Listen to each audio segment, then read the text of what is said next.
네, 지정학적 리스크가 장기화될 조짐을 보이는 가운데 원자재 가격 상승으로 인한 인플레이션 압력 또한 커지고 있죠. 이에 따라서 자산시장 변화를 예민하게 전망해야 한다는 필요성도 높아지고 있는 상황입니다. 네, 그래서 오늘은 원자재 전문가인 한국금융연수원 이석진 겸임 교수 모시고 자세한 이야기 나눠보도록 하겠습니다. 교수님 안녕하세요. 안녕하세요. 안녕하십니까? 네, 반갑습니다. 자, 저희 지금 원자재 가격의 상승세가 지속이 될지 우선 전반적인 진단 들어보려고 하는데요. 네. 지금 원자재 가격 상승에 대한 우려가 현실화되고 있는 상황이죠. 그리고 올 한 해 동안 원자재 가격이 더 오를 수 있다, 16% 상승할 수 있다라는 전망까지 들려오고 있는 상황인데 네. 정말 현실성이 있는 이야기라고 보세요? 현실성이 아니라 현실 아닌가요? 네, 지금 뭐 올해 들어서도 국제 유가 대략 한 80% 정도 네. 오른 상태고요. 뭐 산업금속들도 다 10% 20% 이상 이렇게 오르고 있고 농산물조차도 최근에 오르고 있는 모습을 봤을 때는 이게 심상치 않은 원자재발 인플레이션 우려가 커지고 있다라는 말씀은 분명히 드릴 수 있을 것 같아요. 다만 이제 이런 원자재 가격이 오르는 현상 자체가 그만큼 불확실성이 커지고 있고 그리고 그에 따라서 비축에 대한 이런 수요도 증가하고 있는 만큼 기본적으로 이게 크게 보면은 트럼프 리스크라고 볼 수 있겠죠. 그래서 트럼프 대통령이 향후에도 계속해서 한 3년 정도 임기가 남지 않았습니까, 거의? 그렇게 보면은 아직도 원자재 쪽의 불확실성은 계속 더 증가할 가능성이 높아 보입니다. 원자재 가격은 결국 트럼프 리스크다라는 말씀 주셨는데 그렇지 않아도 간밤에 트럼프가 뭐 유가 얘기 좀 해보죠. 네. 프로젝트 프리덤, 네. 그러니까 호르무즈 해협에 있는 배들을 빼내겠다. 근데 또 그 전후로 해서 아랍에미레이트가 오펙을 탈퇴했어요. 네. 전반적으로 유가 향방은 어떻습니까? 아, 참 좋은 질문이기도 하지만 또 어려운 질문이기도 하죠. 이게 유가가 어떻게 될지에 대해서는 지금 뭐 트럼프 대통령이 어떤 말을 뱉느냐에 따라서 이 시장의 흐름이 많이 달라지고 있는데요. 기본적으로 유가가 빠르게 안정될 가능성은 상당히 낮겠죠. 지금 뭐 프리덤이 실제로 이뤄질지도 모르겠지만 이란이 그렇게 호락호락하게 물러설 가능성도 높지 않고요. 최근에는 아랍에미레이트가 어떻게 보면은 오펙에서 탈퇴하면서 공급 쪽의 불확실성도 또 증가하고 있는 거고요. 이런 모든 것들을 봤을 때 설령 빠르게 뭐 유가가 안정된다고 하더라도 파괴된 시설들이 복구되는 데 걸리는 시간들도 꽤 있을 거고 높아진 운송료와 보험료까지 고려해 본다면은 국제 유가 자체가 뭐 예를 들면 작년에 우리가 경험했던 $50, $60 뭐 이런 유가는 기대할 수가 없는 거고요. 아무리 낮아져도 한 $80 높게 보면 한 $120 그 정도 사이에서 움직이지 않을까 정도로 예상해 볼 수 있겠습니다. 네, 그렇다면 지금 중국의 황산 수출 금지, 이 황산에 대한 부분을 좀 어떻게 짚어봐야 될지 궁금한데 지금 호르무즈 해협이 정말 실질적으로 봉쇄가 된 상태에서 지금 중국이 이달부터 또 황산 수출을 전면 금지했다 이런 소식도 들려오기도 했죠. 지금 자국 내 비료 생산을 위해서 원료를 확보하기 위한 차원이다라고 밝히기도 했었는데 이 황산이 또 화공업의 쌀이라고 불리기도 하잖아요. 지금 글로벌 시장 전반적으로 타격을 어느 정도 주는 사안일지 궁금합니다. 글쎄요, 뭐 일반 투자자들이 황에 대해서 관심이 있을 줄은 정말 상상도 못했는데요. 이제는 황산까지 네. 관심을 넓혀야 되기 때문에 참 고민이 많을 것 같아요. 일단 황과 황산을 보면은 이게 황이 어떻게 얻어지는 거냐면은 이제 그 원유하고 천연가스 그리고 금속 등에 이제 포함이 돼 있죠. 그래서 원유나 천연가스의 정제 과정이나 또는 금속 재련 과정에서 황이 나오는 거고 이걸 또 화학 처리해가지고 황산이라는 이제 화합물이 나오는 거겠죠. 황산은 뭐 아시다시피 농업의 비료용으로 대략 한 60% 정도가 사용된다고 합니다. 그래서 뭐 이제 황산 암모늄이나 뭐 인산염 이런 것들을 통해서 이 비료로 수요가 많기 때문에 농업에 종사하시는 분들 입장에서는 당연히 이제 그 농작물 관리 비용이 증가하는 측면이 있을 것이고요. 또 금속 산업에서도 황산을 활용해 가지고 이 재련을 한단 말이죠. 당연히 이제 그 가격이 올라가게 되면은 문제가 발생할 수밖에 없겠죠. 이 모든 게 결국에는 유가에서 비롯된 겁니다. 이 원유에서 비롯되는 여러 가지 화학 제품들이 많다 보니까 이 황산 역시 마찬가지 상황이 되는 거고 황산 가격이 오르게 되면은 전체적인 이제 농산물 가격과 금속 가격까지 올라가게 되겠죠. 나비 효과 같은 겁니다. 유가가 올라가면서 벌어지고 있는 전체적인 이제 인플레이션으로 가는 과정 중에 하나라고 볼 수 있겠죠. 다만 주식시장에서는 이런 인플레이션의 승자를 주식, 기업으로 보고 있는 거고, 그러다 보니까 여러 가지 이런 불확실성과 어떻게 보면 악재에도 불구하고 주식시장이 계속 가는 측면도 있겠죠. 네, 교수님 말씀 주셨던 것처럼 결국 시장이 어디에 무게중심을 두냐가 되게 중요한 것 같은데 네. 인플레이션 시대의 승자는 기업이다라고 네. 일단은 시장은 베팅한다고 말씀 주셨는데 최근에 이런 이슈 있지 않습니까? 종량제 봉투 사재기. 네. 나프타는 어떻게 봐야 됩니까? 그러니까 나프타도 또 일반인들이 또 알 필요가 없었던 거였거든요. 이게 원유를 그 정제하는 분리 과정이 있습니다. 원유를 끓이는 과정에서 나오는 게 나프타거든요. 뭐 나프타도 나오지만 휘발유, 경유, 등유, 중유, 제트유 이런 식으로 쭉 분리가 되는 건데 거기서 이제 나프타라는 것만 빼서 전체 원유의 한 10%쯤 됩니다. 그것만 빼가지고 이제 석유화학 처리를 이제 거치게 되면은 우리가 이제 크래킹 센터라고 하는 건데 그 과정을 거치면은 에틸렌, 프로필렌 과정을 거치고 합성수지, 합성섬유, 합성고무 이런 것들이 나오는 거거든요. 그러니까 나프타가 없으면 석유화학 산업 자체가 존재할 수 없는 거예요. 그런 상황에서 지금 유가 자체가 올라가니 나프타 가격도 당연히 올라갈 수밖에 없는 거고 나프타 가격이 올라가니 석유 화학 제품 다 올라갈 수밖에 없는데 어떤 부분에서는 이 소위 그 석유 나프타 원료를 가지고 만들어야 되는 뭐 비닐이든 주사기든 뭐 여러 가지 측면에서 이 공급에 문제가 생길 수밖에 없는 상황인 거죠. 그래서 이것도 역시 황도 그렇지만은 이것도 결국 이 원유 시장의 공급망이 해결될 것이냐 안 될 것이냐 얼마나 오래 갈 것이냐에 따라서 이러한 어떻게 보면은 해프닝들이 지속적으로 발생할 가능성이 있겠죠. 지금 말씀을 쭉 들어보니까 황도 그렇고 네. 나프타도 그렇고 가격 근간에는 네. 원유가 있지 않습니까? 그렇죠. 물론 우리가 내일도 잘 모르죠. 하지만 이 원유 과연 중장기적 흐름에서 네. 모든 사람들이 다 장기적으로 될 거다라고 보고 있는데 네. 교수님도 그렇게 보세요? 장기적으로 오를 거다 그 말씀이신가요? 아니면 어떤? 장기적인 시각에 대한 두려움이 있는데 네. 교수님도 이 모든 게임이 네. 장기적으로 지속될 거다라고 보시고 계시는지. 단기적으로 끝나지 않을 거라는 확신은 있습니다.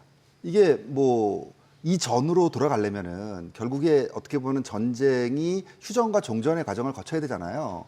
그런데 둘 다 물러설 가능성이 높지 않고 되게 타협에 대한 조건들이 까다롭다 보니까 뭐 어쨌든 간에 이란이 물러서겠죠. 물러서지만 그냥 아무런 소득 없이 물러서는 상황은 발생하기 어려울 것이고 특히나 이란 같은 경우는 최후의 보루가 어떻게 보면은 호르무즈 해협이잖아요. 네. 이거 뺏기면 이란은 아무것도 없는 나라나 다름없는 건데 과연 이거를 그냥 아무런 지렛대로 삼지 않고 물러설 것 같지는 않습니다. 그렇게 보면은 이 불확실성은 지속적으로 발생할 수밖에 없는 거고 유가 자체가 작년 수준으로 돌아간다는 것은 상상이 어려워요.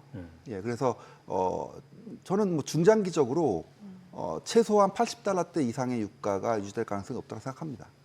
그러면 리튬 가격 흐름은 좀 어떻게 보시는지 궁금한데 리튬 가격이 지금 2년 5개월 만에 또 최근 최고치를 기록하기도 했죠. 관련주들도 덩달아서 상승하는 모습을 보여주고 있고 지금 2차 전지 쪽도 그래서 사업 가치가 확장될 거다라는 기대감도 더해지고 있는 상황인데 지금 리튬 가격의 상승 이유 그리고 최근 리튬 가격의 상승 추이를 좀 분석해 주신다면 어떤 시사점이 있을까요? 요거는 그 큰 그림에서 네. 지금 세상에서 제일 관심 있는 어떻게 보면은 서사가 뭘까라고 본다면은 인공지능 서사일 거예요. 인공지능 그렇죠. 서사요. 그렇죠. 네. 그러니까 지금 인공지능 서사가 사실은 유가발 인플레이션 서사도 이기고 있는 상황이거든요. 그러니까 인공지능에서 시작된 모든 서사들에서 지금 또 이쪽을 보면은 그 데이터 센터와 전력망이라는 게 있단 말이죠. 그 전력 쪽에서 보면은 결국에는 어떻게 하면은 전력 그 부족을 메꿀 것인가 데이터 센터에 그러다 보니까 당연히 이제 이전에는 2차 전지 자동차에 사용됐던 2차 전지를 에너지 저장 장치로 쓰는 거 수요가 증가하고 있단 말이에요. 그게 지금 거의 1년 동안에 한 50% 증가하는 걸로 나오고 있고요. 그런 측면에서 리튬이 가장 각광을 받고 있는 금속이 되고 있는 거예요. 리튬은 전체적으로 한 90% 정도가 배터리로 사용되거든요. 네. 근데 배터리에서 자동차 배터리가 한 60%. 그다음에 이 ESS라고 하는 이 에너지 저장 장치가 한 25% 정도, 이 정도로 분리가 돼 있는데 지금 ESS 에너지 저장 장치에 대한 수요가 급증하면서 한 30%, 2030년까지는 한 35%까지 증가할 거로 보고 있습니다.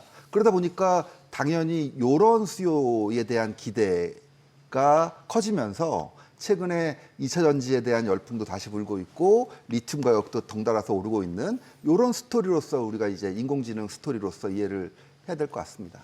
AI 서사가 훨씬 더 사람들에게 각광을 받고 있다는 말씀이 좀 인상 깊은데요. 자, 금 얘기도 해볼까요? 네. 사실 지난해 하반기부터 불패 신화가 있었습니다. 네. 아유, 인플레이션, 그냥 금 투자하면 되지. 네. 근데 최근 이란 전쟁이 터지고 나서 금 네. 가격이 예전만 못하다라는 의견도 있는데요. 어떻게 봐야 될까요? 글쎄요, 저는 뭐 동의하기 좀 어려운 얘기인 것 같고요. 우선 금과 은이 작년에 일단 너무 많이 올랐다는 사실을 좀 주목을 해야 돼요. 저는 한 10년 동안 보면서 금 투자 수익과 S&P 500 투자 수익률이 계속 유사하다라고 생각을 합니다. 그런데 작년에는 S&P보다 금 투자 수익률이 훨씬 좋았거든요. 그러니까 어떻게 보면 이 키 맞추기가 있단 말이죠. 그래서 다시 금 가격은 내려오면서 주가가 또 올라오고 있는 거고, 제가 볼 때 투자자들은 최근에 인플레이션의 우려를 넣고 금에 투자하는 게 아니라 같은 어떤 투자 자산으로서 주식의 대표 주자인 S&P 500과 귀금속 안전자산의 그 대표 주자인 금 두 개의 상대적인 수익률을 비교하는 것 같아요. 그래서 어떤 국면에서 금이 많이 올랐다 싶으면은 이제는 주식이 싸구나 해서 주식을 사고, 주식이 막 오르기 시작하면은 이제는 금이 싸네. 그러니까 서로 올라가는 걸 끌어주는 그런 형태의 투자가 지난 10년 동안 계속 이어지고 있다는 점에서 여전히 지금도 그런 스타일의 투자들이 주가 되고 있다고 생각합니다. 그럼 제가 이렇게 이해도 되겠습니까? S&P 500과 금이 엎치락뒤치락 해왔는데 네. 국제유가의 장기 전망 꽤 높은 수준에서 지속될 거다. 그것은 인플레이션 압력이 높아질 거다. 네. 그럼 금 투자도 그것에 연동돼서 유망하다. 그건 중간에 하나를 더 봐야 돼요. 인플레이션이 온다. 그런데 중앙은행이 금리를 낮출 것이냐 높일 것이냐의 문제가 되는 거죠. 즉 보통 이제 인플레이션이 오는 상황에서는 시차를 두고서 경기 둔화 침체의 가능성도 높아지거든요. 그렇게 되면은 중앙은행 입장에서는 금리를 내려야 되겠구나 이렇게 되는 거죠. 그러면 당연히 실질 금리가 떨어지기 때문에 금에 대한 매력이 높아지고 금 투자가 유망해지는 거죠. 그러나 그렇지 않을 때가 있거든요. 소위 스태그플레이션 같은 상황을 생각해 본다면은 인플레이션임에도 불구하고 중앙은행이 인플레이션에 초점을 두다 보면은 경기 침체에도 불구하고 금리를 올릴 수가 있거든요. 이럴 때는 금보다는 예금으로 투자자들이 몰려간단 말이에요. 2022년에도 똑같았습니다. 그때도 인플레이션 리스크 높아졌지만 중앙은행이 금리를 올렸단 말이죠. 그 상황에서 투자자들은 금으로 안 가고 예금으로 갔단 말이죠. 지금도 유사한 상황이에요. 사실은 올해 들어가지고 중앙은행이 금리를 내릴 거라고 믿었거든요. 그런데 전쟁 터지고 이제 물가 올라가면서 생각이 바뀐 거죠. 6월 달 지금 FOMC 점도표를 보시면 금리를 내릴 확률보다 높일 확률이 더 높아졌단 말이에요. 네. 이런 걸 고려해 보면은 금에 대한 매력이 좀 당분간은 떨어질 수밖에 없는 그런 상황이다라고 보셔야겠죠. 그러면 금값이 이제 작년에는 온스당 5,200달러까지 또 치솟았다가 지금은 4,600달러 선에서 네네. 동락 오가고 있잖아요. 그러면 금을 고점에서 좀 물리신 분들 지금 좀 물타야 될지, 그리고 오히려 지금 그러면 이렇게 매수 기회를 좀 주는 구간일지도 궁금하거든요. 투자 면에서 전략을 어떻게 세워봐야 될까요? 교수님 이거 되게 중요한 질문입니다. 그렇죠. 네, 현실적인 갑자기 조언. 긴장이 되는데요. 근데 이게 참 말씀드리기가 어떻게 보면은 애매한 게 금 네. 투자자들도요 되게 다양하단 말이에요. 금 투자를 되게 보수적으로 하시는 분도 있고 최근 들어서는 주식처럼 공격적으로 하시는 분들도 있단 말이에요. 이 모든 분들을 하나의 어떻게 보면 시각으로 맞춰가지고 금 투자는 이렇게 하라라고 말씀드릴 수는 없어요. 다만 기본적으로 금은 보험성, 연금성 투자 방식으로 하는 게 좋습니다. 그러니까 우리가 연금을 낼 때 뭐 경기가 좋다고 해서 많이 내고 나쁘다고 해서 적게 내는 건 아니거든요. 네. 마찬가지로 적금도 그럴 겁니다. 뭐 그런 관점에서 보면은 금 투자도 기본적으로 자기의 어떻게 보면은 소득의 뭐 3%다, 뭐 5%다 이 정도의 연금 방식으로 보험 방식으로 투자하는 것이 일반적으로는 적합해요. 결국에 주식도 그렇지만 금도 30년, 40년, 50년 지금까지 계속 우상향했단 말이에요. 네. 그러니까 뭐 미국 주식 투자라고 하는 이유가 장기적으로 계속 오르니까 언제를 사도 언젠가는 플러스가 난다는 거잖아요. 금도 그런 관점에서 보면은 적합한 자산인 거예요. 그러니까 보험이나 연금성 투자 방식으로 일반적으로 투자하는 게 맞다고 볼 수 있는 거고요. 그렇지 않고 좀 공격적으로 투자하신 분들은 생각이 다르겠죠. 그런 분들 입장에서 금은 어느 정도까지 떨어져야지 정상일 것이냐? 저는 뭐 글쎄요, 한 기술적으로 보면은 한 4,200 정도 그 정도까지 떨어질 수는 있다고 봅니다. 네. 다만 앞서 말씀드렸듯이 투자자들이 계속 주식과 비교하기 때문에 주식 가격이 계속 올라가면은 또 금이 너무 싸 보일 수 있어요. 그렇게 되면 다시 또 금으로 소위 작년에 벌어졌던 디베이스먼트 트레이드가 다시 또 벌어지겠죠. 여러 가지 가능성들은 있지만 장기적으로 구매력 하락은 필수기 때문에 필연이기 때문에 금 투자를 중단할 필요는 없죠. 네. 네. 자, 금은 보험적 성향으로 투자한다라는 말씀도 주신 것 같은데, 네. 자, 우리가 금 얘기하다 보면 네. 금은 레이쇼라는 게 있지 않습니까? 은 얘기도 한번 해볼까요?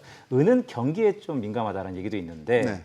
최근 은 투자는 어떻습니까? 금과 함께 변동성이 꽤 커진 것 같습니다. 네, 은이야말로 뭐랄까요, 레버리지 기금속이라고 부르는 건데 작년에 어떤 금서사가 상당히 인기를 끌 때 소위 금의 위험 자산이라고 할 수 있는 위험 버전이라고 할 수 있는 은 가격이 훨씬 더 많이 올랐거든요. 아, 금의 위험 버전이 은이군요. 그럼요. 네. 뭐 금의 한 두세 배 위험 버전이라고 봐야겠죠. 그래서 작년에 금이 한 50% 정도 오를 때 은 가격은 한 130% 이렇게 오르고 그랬단 말이에요. 그러니까 올해도 들어서서 금이 무너진 게 아니라 은부터 무너졌어요. 그러니까 이 귀금속 스토리가 조정받기 시작한 게 결국에는 은이 고점을 친 이유란 말이죠. 은이 올해 연초에 온스당 거의 한 120달러까지 갔다가 지금은 한 75달러로 고점 대비 한 35% 정도 이상 지금 조정을 받고 있는 상황이거든요. 근데 은은 혼자 갈 수 있는 금속은 아니에요. 뭐 지금 말씀하셨듯이 금의 성격과 함께 산업금속 성격도 있기 때문에 용도는 되게 다양하지만 결국 형님이 가에 따라가는 동생이란 말이에요. 그러니까 금이 가는 스토리가 되게 중요합니다. 금을 따로 떼놓고 산업금속이 좋아지니까 은도 올라갈 거야 이렇게 볼 수는 없다는 거죠. 네. 전체적으로 만약에 뭐 그거를 수치화시키기는 어렵지만 산업금속에 연동돼서 움직이는 비중이 한 20-30%라면은 금에 연동되는 비중이 70-80%는 된다고 봐야 됩니다. 그렇기 때문에 금이 좋아지는 어떤 환경, 시기 이런 것들에 대해서 확신이 생긴다면 그럴 때는 은에 공격적인 투자도 할 수 있겠죠. 다만 일반적인 금 투자자 입장에게는 은 투자를 권유하고 싶지는 않죠. 그만큼 귀금속, 안전자산으로 분류했던 측면에서 보면은 은은 안전자산이라고 보기에는 좀 한 20%는 부족하지 않나 네. 그런 생각을 합니다. 네. 오늘 그러면 많은 지금 원자재 설명을 해주셨죠. 지금 뭐 황산부터 금, 은 여러 가지 진단을 해주셨는데 네. 그렇다면 지금 투자 환경에서 시장 환경에서 가장 유망하게 보시는 원자재가 뭘지 가장 궁금해하실 것 같아요. 어떤 걸로 보세요? 그러니까 그 질문에 대해서 참 고민을 많이 하는데요. 네. 저는 뭐 앞서도 말씀드렸지만 지금 이 환경이 원자재 시장에 좋아지는 환경은 분명하거든요. 근데 원자재 환경이 좋아지는 것을 활용하는 이 독점 과점 기업들의 이익 증가가 훨씬 더 가파르게 나고 있다는 점에서는 원자재 자체보다는 원자재 관련 기업에 좀 더 집중해서 투자하는 것이 맞다고 봐요. 가령 이전에 러시아 우크라이나 전쟁 때도 에너지 기업들이 큰 이익을 보면서 횡재세가 도입되고 그랬거든요. 네. 그러니까 지금 상황도 제가 볼 때는 유가 안정이 빠르게 이루어지지 않는다는 이런 전제 하에 하반기에도 원유 생산 기업들 뭐 이런 쪽에서 이익이 되게 많이 나올 거라고 생각한단 말이죠. 그래서 원유 생산 기업이나 아니면 메이저 에너지 기업들 이런 쪽 기업들은 이익 안정성도 되게 높아질 것이고 배당 관점에서 접근해도 상당히 플러스 되는 효과가 있을 것 같아요. 그래서 이런 에너지 대기업이나 에너지 생산 기업 이런 쪽에 투자를 해보시는 게 현재로서는 좀 유망하지 않나라는 생각을 합니다. 네, 에너지 관련 기업에 네. 좀 더 비교 요의가 있다라는 말씀까지 주셨습니다. 지금까지 한국금융연수원 이석진 겸임 교수와 함께 이야기 나눠봤습니다. 오늘 말씀 고맙습니다. 고맙습니다. 고맙습니다.